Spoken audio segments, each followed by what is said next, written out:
Through much of the 19th and part of the 20th century, U.S. authorities forced many indigenous children into boarding schools, where they learned domestic and farming skills and were forced to abandon their religions, languages, and cultures.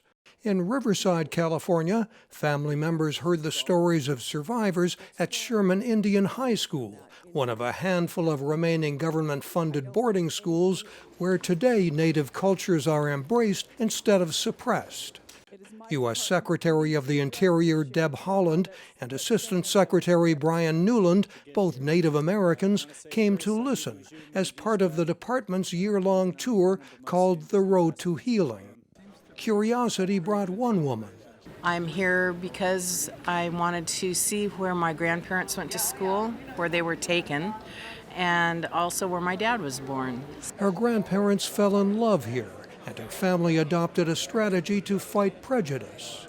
They came out of the situation basically saying, well, the white man won the war, and maybe the only way to end discrimination for our kids would be education. Some stories ended badly. About 60 former Sherman Indian High School students who died while attending the school are buried in a nearby cemetery, victims through the years of disease or accidents. At some Indian schools, students were the victims of abuse.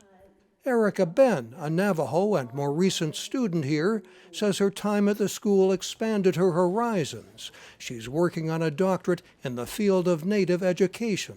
I never really encountered anybody other than Navajos. So when I came here and the school was open to all students all across the nation, right? So, and that was my actual first time actually interacting with other Native tribes besides myself. And that was just, for me, that was an experience, I'm not going to forget.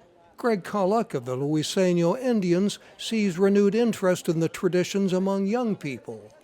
All four of my children are they're participating in the cultural things that our tribe is offering, including basket weaving, including language, beading, and such.